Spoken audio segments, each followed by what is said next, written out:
আজকে তোমাদেরকে দেখাবো যে আমি বাড়িতে কিভাবে গরুর মাংস রান্না করি। তো চলো শুরু করা যাক। তো প্রথমেই মাংসগুলোকে ভালোভাবে ধুয়ে পেঁয়াজ, লঙ্কা, আদা রসুন বাটা, এলাচ সমস্ত কিছু ভালোভাবে মশলা দিয়ে সুন্দরভাবে লবণ, হলুদ, তেল সমস্ত কিছু দিয়ে ভালোভাবে মেখে নিতে হবে। তারপরে চুলাতে হবে। আমরা চুলায় রান্না করবো, তো চুলায় রান্না করার জন্য আমরা চুলাতে নিয়ে যাবো আমাদের কড়াই। এই যে দেখতে পাচ্ছেন আদা আমরা ইউজ করবো। চুলায় আমরা ধরিয়ে দিয়েছি, চুলাতে নিয়ে গিয়ে সুন্দরভাবে আমরা কত সুন্দরভাবে রান্না করছি। দেখুন কেমন ভালো লাগছে। এরকম করে অনেকক্ষণ ধরে রান্না করতে হবে ভালোভাবে।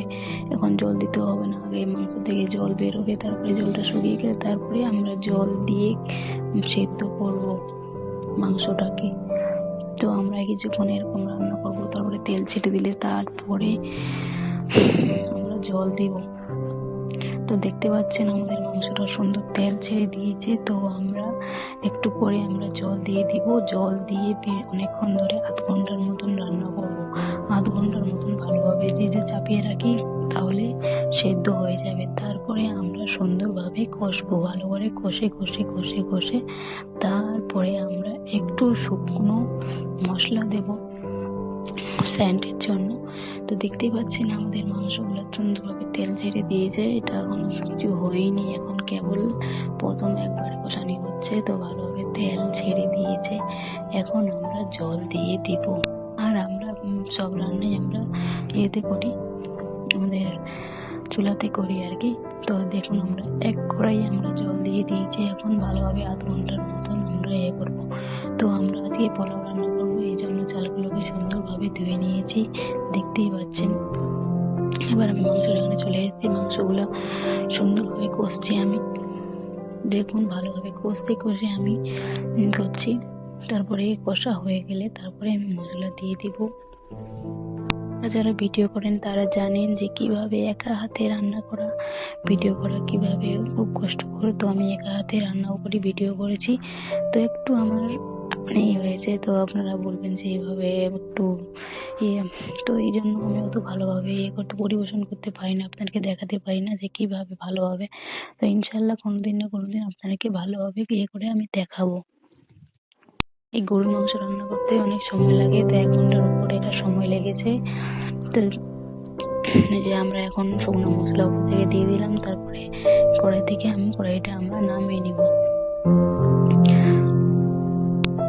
তো আমাদের কড়াইটা এখন নামিয়ে নিব।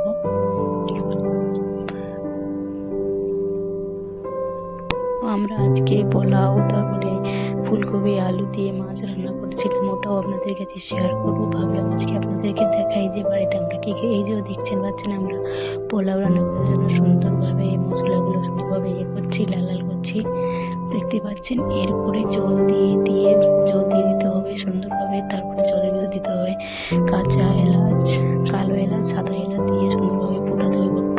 তখন এগুলো ঢেলে দিতে হবে এগুলা। তো আমরা ঢেলে দিয়েছি, আমাদের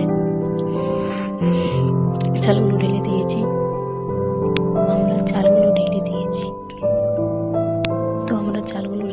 এবার আমরা মাছ ভাজা করছি। আমি এখন সবজি রান্না করবো, এই জন্য মাছ ভাজা করছি। একটা চুলাতে এত রকমের রান্না করছি, এটাই আপনাদের কাছে আমি শেয়ার করলাম যে কিভাবে আমি রান্না করি আমাদের চুলাতে। তো দেখুন আপনারা এইভাবে করেন, একটু কমেন্ট করে জানাবেন। ভিডিওটি কেমন লাগলো একটু কমেন্ট করে জানাবে। ভালো লাগলে একটু লাইক, কমেন্ট, সাবস্ক্রাইব করতে ভুলবে না। পোলাও হয়ে গেছে, দেখতে পাচ্ছেন আমাদের পোলাও মাছ ভাজা হয়ে গেছে। এখন আমরা পেঁয়াজটা দিয়ে সুন্দরভাবে মশলা কষে আলু ফুলকপিগুলো সুন্দরভাবে দিয়ে দিব। দিয়ে এখন সুন্দরভাবে নাড়াচাড়া করবো, কষে তারপরে জল দিয়ে মাছগুলো দিয়ে দিব। যে আমাদের সবজি কষানো হয়ে গেছে, কষছি আমি সবজিগুলো সুন্দরভাবে।